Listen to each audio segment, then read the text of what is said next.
Okay, so welcome to the next part of second part of December 2011 series. Okay, so we are continuing with our thermodynamics previous year questions. We have already completed this June 2011 CSR night question, and we have also completed 3 of the December 2011 questions. So now we have left with 2 questions, 4 and 5. So we will complete this. Okay, I will try to complete this within few minutes. Okay, so let us start. So number 4, what is the number 4 saying? So it is saying for a reaction C2H4 gaseous state, it is gaseous state. Okay, C2H4, that means C2H4 is converting to C2H4 means ethene is oxidized, okay, oxidized to 2CO2 plus 2H2O 2CO2 which is gaseous state and H2O is in liquid state. Okay, ethane is oxidized, and when that means oxidation or combustion of ethane may be taking place, and there is a release of, you know that whenever there is a combustion there is a release of carbon dioxide along with the release of water. So this is all about the equation. So what you have to calculate, you have to calculate the value of delta H minus delta U. Delta H minus delta U. What is delta H? Delta is the change in enthalpy. What is delta U? Delta is the change in internal energy in kilojoule, in terms of kilojoule, where it is given at how much temperature the process is going, 300 Kelvin and 1 bar. Okay, and you have been given with 4 options. Okay, let us move to question 4, answer sheet. Okay, so you are supplied with ethane, and there is a oxygen in gaseous state which is converted to 2 carbon dioxide in gaseous state, 2H2O in liquid state. Okay, this is the equation given, and we have to calculate delta H minus delta U in kilojoule. Okay, so at the temperature condition is 300 Kelvin and pressure condition is 1 bar. So do you know or do you remember any of the thermodynamic equation which relating these thermodynamic parameters? Do you remember? No? Try to remember. Delta H is equal to delta U plus P dV. Do you remember this equation? There is a plus 2 equation. We are reading this from plus 2. Enthalpy, the change in enthalpy, where the definition of enthalpy is given, and below that this equation had been given. Yes or no? And P dV, that means for PV is equal to nRT. Yes or no? For 1 mole of ideal gas, this is the universal gas equation, ideal gas equation. Okay, and for change in volume there will be change in number of gaseous moles. Yes or no? So replacing PdV by delta NGRT,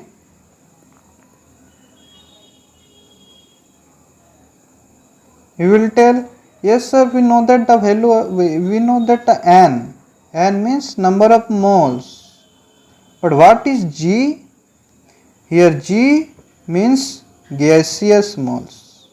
That means you have to consider the change in number of gaseous moles. You don't have to consider the reactants or product which are in liquid state or solid state. You don't have to counter that when you are calculating the change in number of moles. That means delta Ng. What is delta Ng? Delta Ng is number of gaseous moles of product. minus number of gaseous moles of reactant. Okay, that means the number of moles in product which are in only gaseous state, not in liquid state or not in solid state. Okay, you have to consider the products which are only in gaseous states. Okay, and what is NGR? NGR means the reactants which are in gaseous states. Okay, here ethane is also given in gaseous state, here oxygen is given also in gaseous state. So you have to consider both of them for calculating, for the calculation of number of gaseous moles. Okay, so you have been given with this equation, or you know this equation, so here you can easily calculate the difference between the delta H and delta U. Delta HU minus delta U is equal to delta NGRT. Okay, simply you have to calculate the value of Ng, you know the value of R, and you have been given by a temperature value simply. So what will the value of delta Ng? Here you don't have to consider the value of water because it is given in liquid state. So number of moles of product in gaseous moles is 2 minus number of gaseous moles of reactant is 1 plus 3. 1, nothing is there, that means 1 is there. Okay, 1 plus 3, that means 4. R multiplied by T. Okay, what is this? This is change in number of moles, that means you have to write mole beside this. Okay na? So minus 2 mole, here 2 minus 4, minus 2 mole. Okay, R means 8.314 joule Kelvin inverse mole inverse multiplied by temperature. What is temperature? Temperature is 300 Kelvin. Kelvin will cancel out. Okay, and when you will simplify it, the value will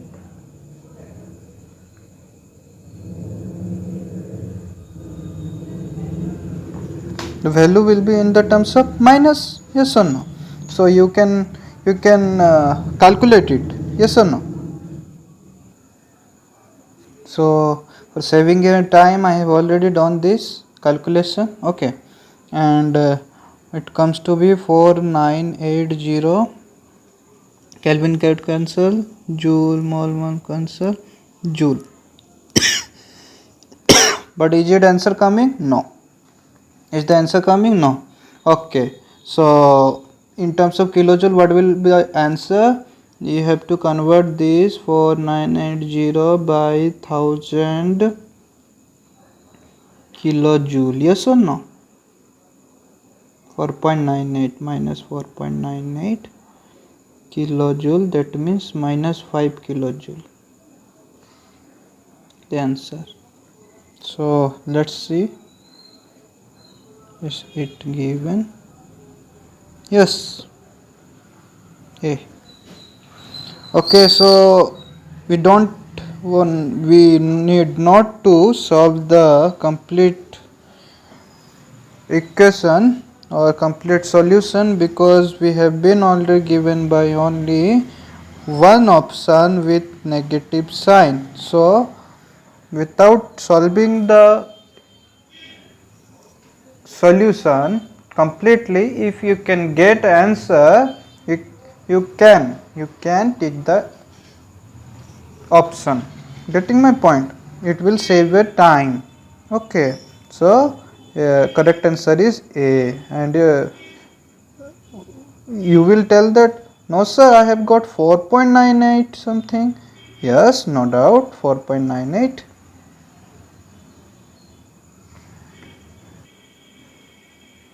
Yes, no doubt, 4.98, but 4.98 is nearly equal to 5 now.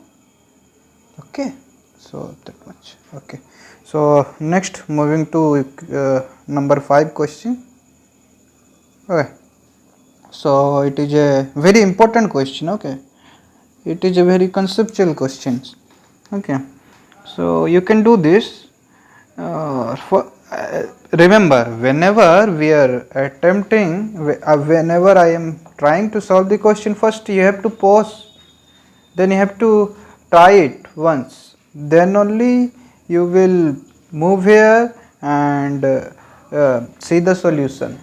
Okay, nothing will happen if you are not practicing or not doing the question or solving the question by yourself, because you have to analyze the question now. So that is what I am trying to say. You have to first analyze the question, what the question is trying to say, what is question is trying to convey you. Okay, the data, the with given data, which type of formulas can be created. Okay, which concept can be here we can apply, so that will come to your mind whenever you will start analyzing the question by yourself. Okay, so okay, let's move to question 5. Okay, so here it is given, for the reaction H2O in gaseous state is reacting with carbon in graphite state. Carbon, that means carbon has allotropy, yes or no? Carbon is present in different allotropes, diamond, graphite, yes or no? Buckminster Furan, yes or no? These are the allotropes of carbon, and these allotropes basically are present in which state? Solid state, yes or no? So this is in solid state, yes or no? Get converted to this may be not visible to you. This is carbon monoxide. Carbon monoxide in gaseous state releases H2O in gaseous state. Okay, so what is the equation giving? H2O in gaseous state reacting with carbon in solid state, it gives rise to equilibrium. Here there is a equilibrium sign. Okay na, equilibrium sign, carbon monoxide gaseous state plus H2O. Okay, this equilibrium sign does not mean the reaction is in equilibrium condition.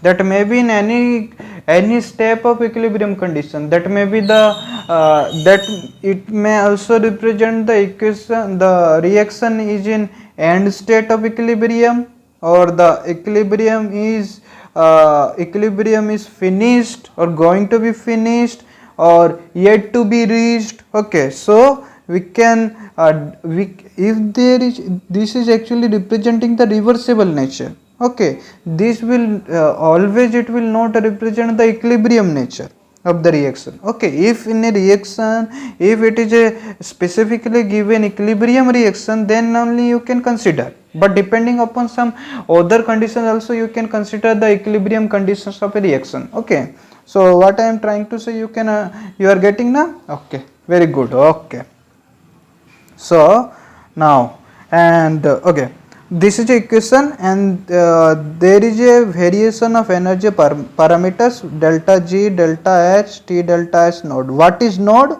Node here represents the standard conditions. What is the standard conditions? Standard conditions means whatever which is measured at room temperature and 1 atmospheric pressure, that is called standard conditions. And to basically the thermodynamic parameters which are measured in that standard conditions are called to be a standard thermodynamic property. If you are calculating Gibbs energy, then it will be called as standard Gibbs energy, standard enthalpy, and so on and so forth. Standard entropy if you are calculating this in standard conditions, so on and so forth. Okay, getting my point.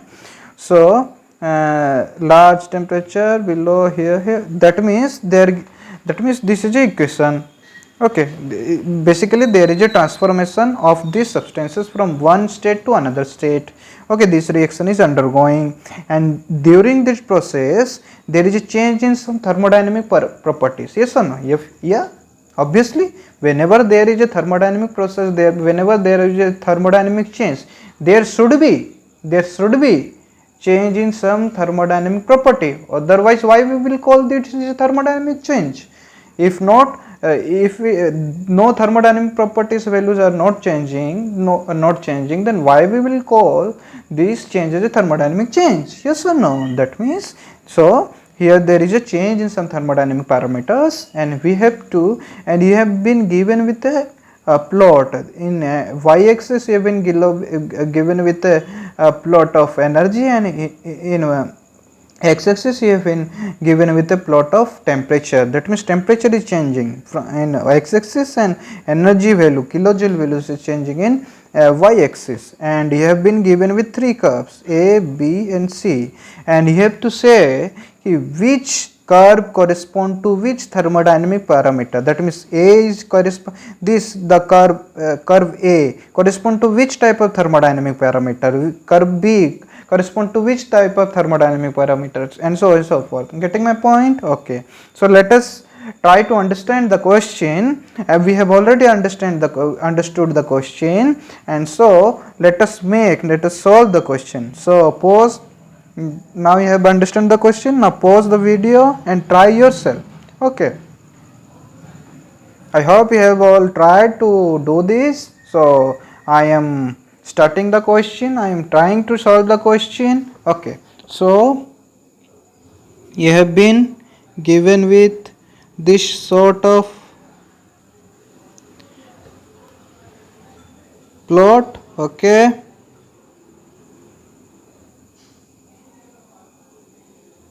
This is below this. Okay. Okay, let us consider here. I am drawing this.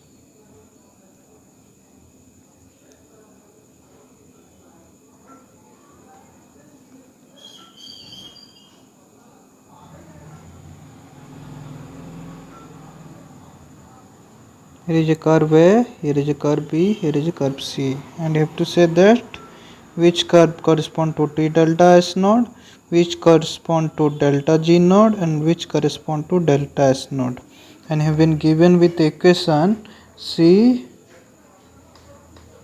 graphite, okay, carbon in graphite state reacting with H2O water in gaseous state. It is giving you carbon monoxide in gaseous state plus water in graphite state. Graphite not gaseous state. Okay, now. So this is the reaction. That means, so this is the equation. So what we can observe from the equation, you know that here in this reaction, 1 mole of solid react with 1 mole of gas, give yields 1 mole of carbon monoxide and 1 mole of water. That means when we are moving from reactant side to product side, there is increase in number of gaseous moles. Here is 1, here is 2, 1 plus 1, 2. That means there is a increase in number of gaseous moles from 1 to 2. That means we know that whenever there is a increase in number of gaseous moles in the system, in the reaction mixture, there will be increase in randomness of the system. There will be increase in the degree of disorderness of the system, because gaseous moles, gaseous states are very the motions of gaseous molecules are very much higher. Yes or no? So due to which randomness will be more and disorderness will be more, and that what we can say about entropy, because nothing but entropy is nothing but the degree of randomness or disorderness of the system. Yes or no? So that means whenever this reaction is undergoing in reaction mixture, and 1 mole of gaseous moles is converted to 2 mole of gaseous moles, there will be increase in randomness, due to which the entropy of the system must be in increasing condition. Okay, so that means if the delta S value is increasing, what will happen to temperature? What will happen to this quantity whenever we are multiplying? Temperature is a particularly temperature is don't having any positive value or negative value. Yes or no here? So that means T multiplied by delta S. This will give you a increasing value, because delta S is coming to us as a positive value. Yes or no? positive in the sense increasing value, yes or no? But we know that we know a equation delta G is equal to delta H minus T delta S, yes or no?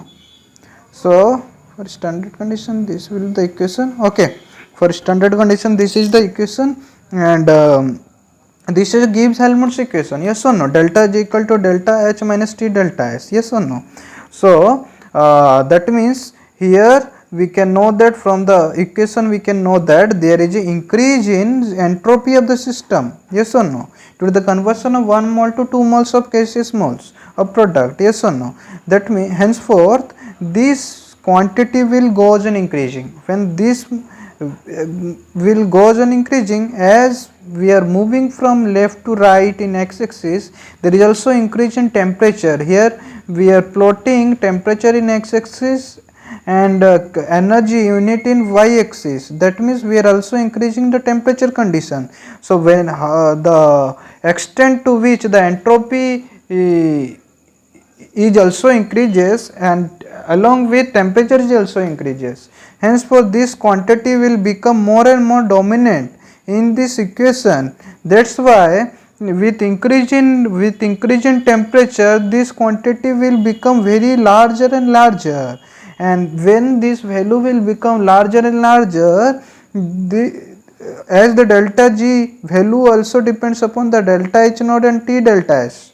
That henceforth as the temperature is increases with respect to that reaction conditions, henceforth this total value will become more and more negative, yes or no? So delta G value will also become negative. So with increase in temperature,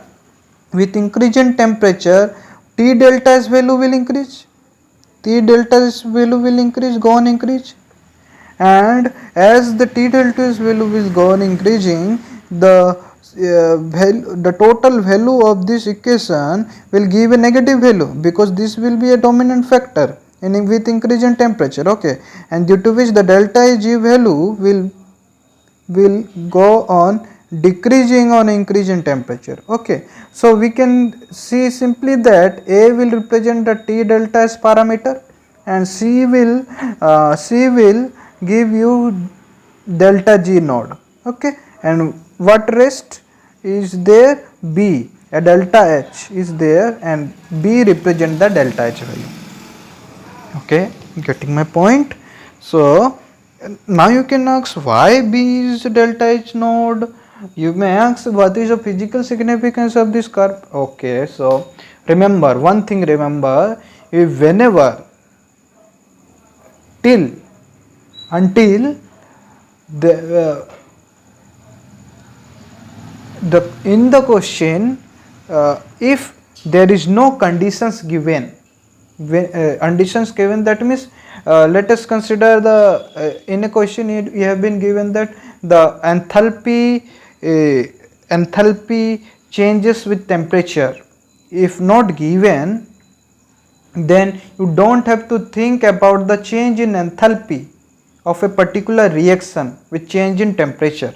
Okay, so here there is a change in temperature, you will think that there is a change in enthalpy. Yes, you have to consider that, but when you have to consider that, when in a question it is given ki enthalpy of a reaction is dependent on temperature with this range, in this range, then you have to consider the change in enthalpy with respect to temperature. But in this question it is not given. And in general sense, for a particular reaction there is a specific value of delta H, there is a particular value of enthalpy. Henceforth there may be change in temperature conditions, there is change in temperature conditions, but there is no change in enthalpy of the reaction.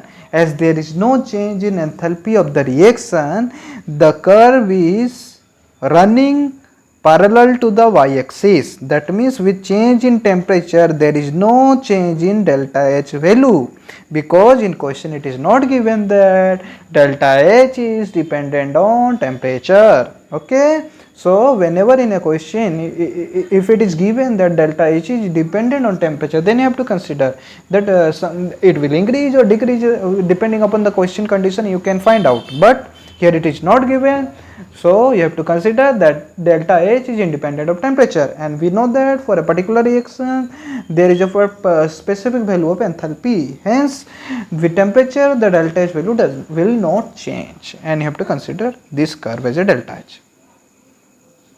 Okay, this much. So and what will the answer? That means what we observe from this equation, we observe that A curve represent a T delta H parameter, B curve represent a delta H parameter, C curve represent a delta G parameter. So on moving to question section, let us move to question section. A represent to T delta S, B represent to L delta S, C delta. This is the D. Am I right? Yeah, I am right. Okay. So okay. So one thing you should see, how can you approach the question in very small bit of time. So you know that as this is a increase in entropy wala question, increase in randomness wala question, so T delta is A should be T delta S. It should represent a T delta S. So you have to see if any of the option correspond to this type of parameter. So you at first you have to eliminate this, because A does not represent, A represent T delta S. You will eliminate this, you will eliminate this, bus, and okay, you will left this option, and your correct option will be this. If you want to confirm this, you can solve the equation. If you can go with the solution. Okay, so this is all about for today's class. Okay, so we have completed all the 5 questions which were asked in December 2011, and we will soon meet with new question series of June 2012 questions, and I may ask you to please go through the questions and revise as much as possible, and try to create a habit of analyzing the question. Don't mug up the questions, don't mug up the solutions. Okay, don't mug up the methods. Okay, just understand how a question has been approached, how a question conveys what a question wanted to say. Okay, so okay, thank you all. If you like the video, then you can do anything with this video. Okay, what all other YouTubers are saying, that what. Okay, so thank you.